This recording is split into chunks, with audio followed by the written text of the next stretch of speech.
Hello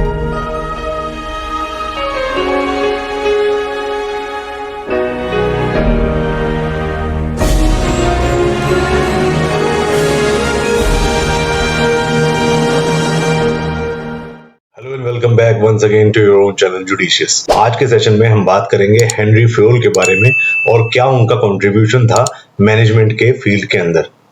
Henry Fayol एक French mining engineer और author थे जिन्होंने बिजनेस एडमिनिस्ट्रेशन की एक जनरल थ्योरी डेवलप करी जिसको पॉपुलरली फ्योलिज्म के नाम से जाना गया। फ्रेडरिक विंस्लो टेलर की तरह फ्योल को भी जो आजकल का मॉडर्न मैनेजमेंट के मेथड्स हैं उसका फाउंडर माना जाता है। फ्योल ने ये बोला कि एक सिंगल एडमिनिस्ट्रेटिव साइंस होती है जिसके प्रिंसिपल्स हर तरह की मैनेजमेंट सिचुएशंस के अंदर यूज किए जा सकते हैं, चाहे कोई भी ऑर्गेनाइजेशन क्यों ना हो। इसी वजह से उनकी थ्योरी को यूनिवर्सैलिटी का टाइटल दिया गया, मतलब ऐसी थ्योरी जो किसी भी सिचुएशन में एप्लीकेबल की जा सकती है। फ्योल ने एक और चीज पर एम्फसाइज करा, उनका कहना था कि उनके प्रिंसिपल अनचैलेंजेबल लॉज नहीं है जैसे टेलर्स के प्रिंसिपल्स थे, बल्कि फ्योल ने बोला कि इनके जो प्रिंसिपल्स हैं वो रूल ऑफ थंब है जो कि सिचुएशन की डिमांड के हिसाब से यूज किए जा सकते हैं। आपको याद होगा हमने पिछले वीडियो में बताया था कि टेलर के जो प्रिंसिपल थे वो रूल ऑफ थंब नहीं थे। उनका तो पहला प्रिंसिपल ही यही था साइंटिफिक मैनेजमेंट का कि science not rule of thumb. वो हर एक चीज को साइंटिफिकली देखते थे, मगर यहां पर फ्योल ने ऐसा नहीं बोला। उन्होंने बोला कि उनके जो प्रिंसिपल्स हैं वो रूल ऑफ थंब है, यानी मैनेजर अपने पर्सनल जजमेंट और अपनी कन्वीनियंस के हिसाब से इन प्रिंसिपल्स को यूज कर सकता है। फ्योल ने बोला कि किसी भी इंडस्ट्रियल एंटरप्राइज के अंदर जो भी एक्टिविटीज होती हैं उनको अब आने वाली 6 कैटेगरीज के अंदर डिवाइड किया जा सकता है। पहला टेक्निकल यानी प्रोडक्शन, दूसरा कमर्शियल मतलब बाइंग सेलिंग एंड एक्सचेंज, तीसरा फाइनेंशियल यानी कैपिटल को ढूंढना और उसका ऑप्टिमम यूटिलाइजेशन करना, फोर्थ है सिक्योरिटी मतलब protection of property and persons, fifth है अकाउंटिंग जिसके अंदर स्टैटिस्टिक्स आती है, और लास्ट है मैनेजरियल। हालांकि फ्योल ने ज्यादातर अपनी अटेंशन डिवोट करी मैनेजरियल एक्टिविटी के ऊपर। उन्होंने कुछ एसेंशियल यानी बहुत इंपॉर्टेंट मैनेजमेंट प्रिंसिपल्स को डेवलप करा जो कि हर तरह की ऑर्गेनाइजेशन के ऊपर एप्लीकेबल है, और वही बने 14 principles of management as developed by Henry Fayol. कौन कौन से थे principle? Number 1, authority and responsibility are related. Number 2, unity of command. Number 3, unity of direction. Number 4, scalar chain of command. Number 5, division of work. Number 6, discipline. Number 7, subordination of individual interest to general interest. Number 8, remuneration. Number 9, centralization. Number 10, order. Number 11th is equity. 12th is stability of tenure of personnel. 13th is initiative, and the last is esprit de corps. शुरुआत करते हैं। पहले principal थे जिसको बोला गया authority and responsibility are related. Fayol का ये कहना था कि अथॉरिटी जो है वो रिस्पॉन्सिबिलिटी से फ्लो करती है, मतलब अथॉरिटी को उन्होंने रिस्पॉन्सिबिलिटी का आउटकम बताया, उसका रिजल्ट बताया। वो मैनेजर जो अपनी अथॉरिटी अपने एम्प्लॉयज के ऊपर दिखाते हैं वो अपने डिसीजंस की रिस्पॉन्सिबिलिटी को भी और उसके रिजल्ट को भी उनको एज्यूम करना पड़ेगा। ये था पहला प्रिंसिपल। फ्योल के हिसाब से दो तरह की अथॉरिटी हो सकती है, एक होती है ऑफिशियल अथॉरिटी और दूसरी पर्सनल अथॉरिटी। ऑफिशियल अथॉरिटी वो अथॉरिटी होती है जो एक मैनेजर को उसकी कंपनी के अंदर उसकी जो पोजीशन है, मतलब उसकी ऑर्गेनाइजेशनल हायरार्की के अंदर जो उसकी पोजीशन है उससे उसको मिलती है, ऑफिशियल अथॉरिटी। दूसरी होती है पर्सनल अथॉरिटी जो कि मैनेजर को उसकी खुद की intelligence, experience, moral worth, past services के थ्रू उसको मिलती है, यानी उसकी पर्सनल कैरेक्टरिस्टिक्स के थ्रू उसको जो अथॉरिटी मिलती है वो होती है personal authority. Second principle is unity of command. ये प्रिंसिपल ये बोलता है कि एक बॉस होना चाहिए और एम्प्लॉयज जो है उसी बॉस से इंस्ट्रक्शन रिसीव करें। फ्योल का मानना था कि अगर ये प्रिंसिपल फॉलो नहीं होता तो अथॉरिटी कमजोर हो जाएगी, डिसिप्लिन रिस्क में आ जाएगा, खतरे में आ जाएगा, ऑर्डर डिस्टर्ब हो जाएगा और ऑर्गेनाइजेशन की स्टेबिलिटी पर भी बहुत ज्यादा खतरा हो जाएगा। इसके बाद आता है principle number 3 that is unity of direction. Fayol के हिसाब से एक हेड और एक प्लान होना चाहिए एक ग्रुप ऑफ एक्टिविटीज को परफॉर्म करने के लिए, वो एक्टिविटीज जिनका सेम ऑब्जेक्टिव है। फॉर एग्जांपल जितनी भी मार्केटिंग एक्टिविटीज हैं, चाहे वो प्रोडक्ट स्ट्रेटजी और पॉलिसी बनाना हो, एडवर्टाइजिंग और सेल्स प्रमोशन हो, डिस्ट्रीब्यूशन चैनल पॉलिसी हो, प्रोडक्ट प्राइसिंग पॉलिसी हो या मार्केटिंग रिसर्च हो, वो सब एक मैनेजर के अंडर में होना चाहिए जो कि एक इंटीग्रेटेड यानी ऑल इंक्लूसिव प्लान के थ्रू इन सारी एक्टिविटीज को कंट्रोल करे, उनको रन करे। फिर आता है स्केलर चेन ऑफ कमांड।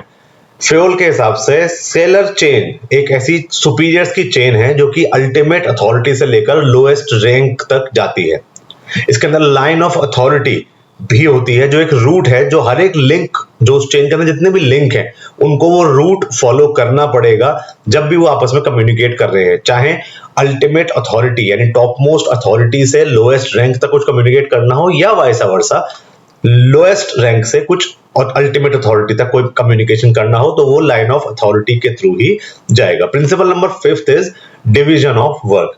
ये प्रिंसिपल है स्पेशलाइजेशन का, जो कि फ्यूल के हिसाब से हर एक तरह के काम पर एप्लीकेबल होता है, चाहे वो मैनेजरियल काम हो या फिर वो कोई टेक्निकल वर्क हो। इससे एक एम्प्लॉय को एक एबिलिटी और एक्यूरेसी मिल जाएगी जिसके साथ वो ज्यादा और बेहतर काम कर सकता है सेम एफर्ट डालने के बाद, अगर वो स्पेशलाइजेशन होता है तो। फिर आता है डिसिप्लिन। डिसिप्लिन को एक लैटिन लैंग्वेज फ्रेज में ऐसा बोला गया कि साइन क्वा नॉन, यानी एक एसेंशियल कंडीशन। किस चीज के लिए? कोई ऐसी चीज जो बहुत ज्यादा जरूरी है ऑर्गेनाइजेशन की प्रॉपर फंक्शनिंग के लिए। किसी भी ऑर्गेनाइजेशन के जो मेंबर्स हैं उनके लिए मैंडेटरी है कि वो अपने फंक्शंस को और अपने आप को जो कैरी करते हैं ऑर्गेनाइजेशन के अंदर, वो ऑर्गेनाइजेशन के रूल, नॉर्म्स और कस्टम्स के हिसाब से करें।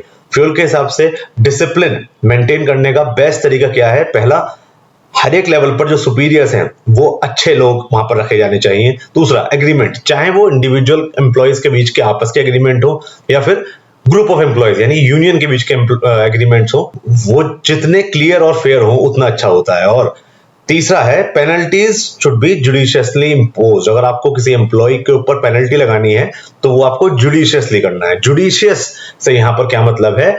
उचित, मतलब कि सही तरीके से। ऐसा ना हो कि किसी एम्प्लॉय ने इतनी बड़ी गलती भी नहीं करी जितना उसको इतना बड़ा पेनल्टी दे दिया, या फिर ऐसा ना हो जाए कि बहुत बड़ी गलती करने के बाद भी उसको पेनल्टी कम मिले। तो जुडिशियस का मतलब होता है उचित, सही तरीके से। आपको इस चैनल का नाम भी पता होगा, वो भी यही है।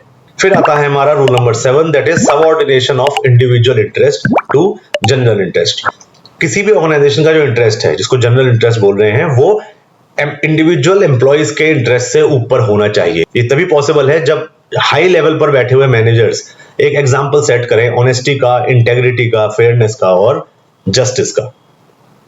मगर यहां पर यह चीज बहुत नोट करने वाली है कि अगर सोशल या नेशनल इंटरेस्ट की बात आती है तो वो इंडिविजुअल इंटरेस्ट और जनरल इंटरेस्ट यानी ऑर्गेनाइजेशनल इंटरेस्ट के ऊपर है, मतलब कंट्री फर्स्ट। ये भी बात भी फ्योल ने अपने इन प्रिंसिपल्स में बोली। फिर आता है principle number 8, that is remuneration.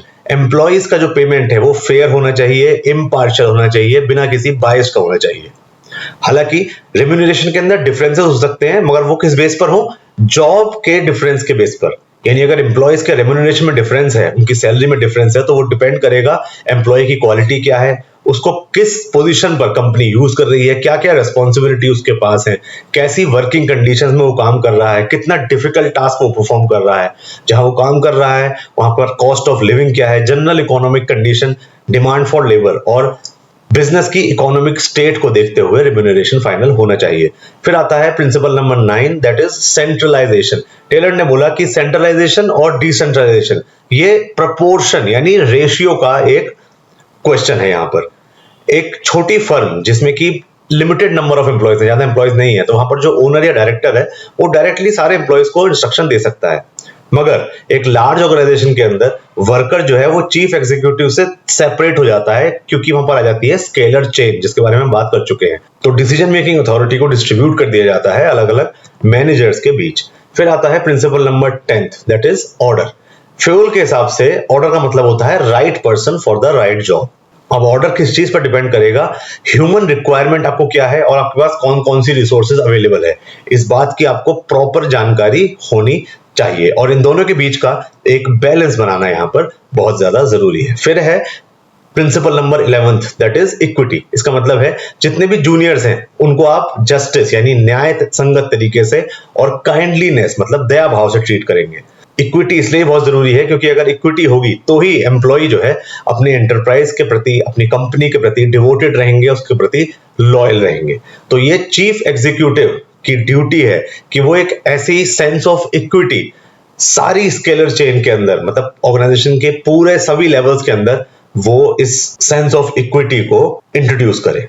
फिर आता है हमारा principle number 12, that is stability of tenure of personal. Managerial policies ऐसी होनी चाहिए जो कि एम्प्लॉयज को जॉब सिक्योरिटी प्रोवाइड कर सके। एम्प्लॉयज की हायरिंग और फायरिंग सिर्फ सुपीरियर्स के मन के हिसाब से नहीं होने चाहिए, बल्कि कंपनी की एचआर पॉलिसीज के अकॉर्डिंग ही होना चाहिए। फ्योल ने यहाँ पर एक और बहुत इंटरेस्टिंग बात बोली थी। उन्होंने कहा था कि कोई भी एवरेज मैनेजर जो कि आपकी कंपनी में रुक रहा है, काम करने के लिए काफी टाइम तक रुका हुआ है, वो बहुत ज्यादा आपके लिए फायदेमंद है in comparison to an outstanding manager, मतलब बहुत अच्छे मैनेजर के कंपैरिजन में, जो कि आएगा और चला जाएगा। मतलब एक एवरेज मैनेजर जो रुक कर टिक कर काम करने वाला है, वो आपके लिए ज्यादा बेहतर है उस एक्सट्रीमली गुड मैनेजर से जो कि आपकी कंपनी को कभी भी छोड़ के जा सकता है। फिर आता है principle number 13, that is initiative.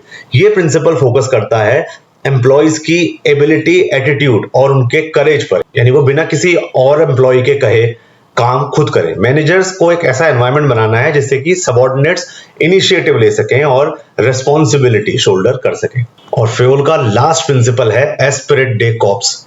इसका मतलब है कि एक ऑर्गेनाइजेशन के अंदर ऐसा एनवायरनमेंट क्रिएट करा जाना चाहिए जो कि एम्प्लॉयज को मोटिवेट करे कि वो एक दूसरे के एफर्ट्स में कंट्रीब्यूट करें इस तरीके से, ताकि उनके जो कंबाइंड एफर्ट हैं वो साथ में मिलकर ऑर्गेनाइजेशन के, यानी उस कंपनी के ओवरऑल ऑब्जेक्टिव को अचीव करने में हेल्प करे। फ्योल ने जब ये प्रिंसिपल दिया तो उन्होंने एक चेतावनी भी दी थी, एक वार्निंग भी दी थी। उन्होंने कहा था कि एस्पिरिट डे कॉर्प्स कब तक नहीं हो सकता, जब तक आपकी कंपनी के अंदर अगर डिवाइड एंड रूल है तो एस्पिरिट डे कॉर्प्स नहीं हो पाएगा, और अगर रिटन कम्युनिकेशन का मिसयूज हो रहा है तो भी एस्पिरिट डे कॉर्प्स का प्रिंसिपल एप्लीकेबल नहीं होगा। रिटन कम्युनिकेशन जहां पर भी नेसेसरी हो, उसके साथ साथ ओरल कम्युनिकेशन भी होना बहुत ज्यादा जरूरी है, क्योंकि फेस टू फेस कॉन्टैक्ट से क्या होता है, काम को करने की स्पीड ज्यादा प्रमोट हो जाती है, इंक्रीज हो जाती है, क्लैरिटी आ जाती है और एम्प्लॉयज में आपस में हार्मनी भी बनी रहती है। अब देखते हैं क्या क्रिटिसिज्म था फ्योल के इन 14 प्रिंसिपल्स ऑफ मैनेजमेंट का। मैनेजमेंट की बाकी थ्योरीज की तरह भी फ्योल के जो 14 प्रिंसिपल्स थे उनको काफी क्रिटिसिज्म और स्क्रूटनी यानी एग्जामिनेशन का सामना करना पड़ा। कुछ कॉमन क्रिटिसिज्म जो इस थ्योरी के अगेंस्ट आए वो क्या थे वो हम देखते हैं। पहला था लैक ऑफ फ्लेक्सिबिलिटी। फिर क्रिटिक्स ने और क्या बोला, over emphasis on hierarchy, limited focus on human resources और लैक ऑफ एम्पिरिकल एविडेंस। तो पहला क्रिटिसिज्म क्या बोलता है कि क्रिटिक्स के हिसाब से ये जो प्रिंसिपल है बहुत ज्यादा स्ट्रिक्ट हैं और ये आजकल की ऑर्गेनाइजेशन के मॉडर्न और डाइवर्स और कॉम्प्लेक्स नेचर को एक्सप्लेन नहीं कर पाते। तो पहला क्रिटिसिज्म था कि ये प्रिंसिपल्स फ्लेक्सिबल नहीं है। दूसरा, over emphasis on hierarchy. Fayol को जो प्रिंसिपल्स हैं वो एक हायरार्किकल स्ट्रक्चर पर एम्फेसाइज करते हैं, जिससे कि कुछ क्रिटिक्स के हिसाब से उससे ऑर्गेनाइजेशन की क्रिएटिविटी और इनोवेशन खत्म हो जाती है। Third criticism was limited focus on human resources. ये जितने भी प्रिंसिपल्स हैं वो ह्यूमन एस्पेक्ट, मैनेजमेंट के ह्यूमन एस्पेक्ट को एड्रेस नहीं करते, जैसे कि एम्प्लॉय मोटिवेशन या एम्प्लॉय एंगेजमेंट, उनके बारे में इन प्रिंसिपल्स में कोई बात होती ही नहीं है। और the last is lack of empirical evidence. Critics के हिसाब से फ्योल्स के जो प्रिंसिपल्स हैं उनके अंदर एम्पेरिकल एविडेंस यानी कि रिसर्च बेस्ड एविडेंस कुछ उन्होंने प्रोड्यूस करा ही नहीं है अपनी इफेक्टिवनेस को सपोर्ट करने के लिए। क्रिटिक्स की अगर माने तो उनके हिसाब से ये प्रिंसिपल्स जो हैं ये पर्सनल ऑब्जर्वेशन पर ज्यादा बेस्ड हैं बजाय कि साइंटिफिक रिसर्च के। So with this, we wind up this session on the 14 principles given by Henry Fyoul. I hope you liked the video and understood the concept. Till the time we meet next, this is Mr. Sharma signing off. Bye bye and take care. Thank you so much.